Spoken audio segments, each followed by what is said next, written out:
Casimiro, daming napahiya dito. Sinong kangkong?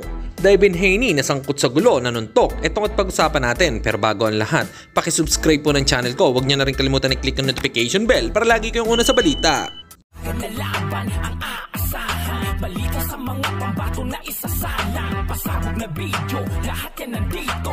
Minyo Cruz TV ang iyong paborito. Pag-usapan nga po natin mga kaboxing, Devin Haney napaaway sa isang sibilyan at ang mga kasama nito, kitang-kita na sinuntok ni Haney yung nakaalitan niya at sabay sibat dahil yung kasamahan niya ang nakipagsuntukan dito.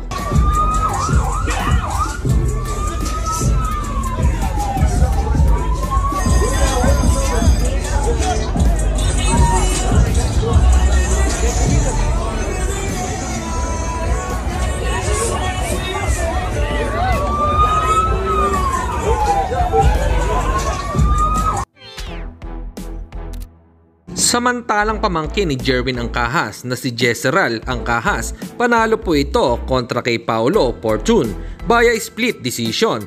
By record na nga si Angcahas na 4 wins, 0 loss at isang tabla.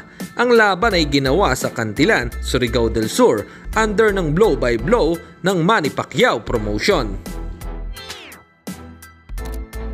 At sa kabilang balita naman tayo mga kaboxing, makikita sa bagong upload ng YouTube channel na Cuadro Alas It's My Boy ay magkakaharap si Cuadro Alas, kapatid nitong si Jason Casimiro, at ang promoter nitong si Masayuki Ito.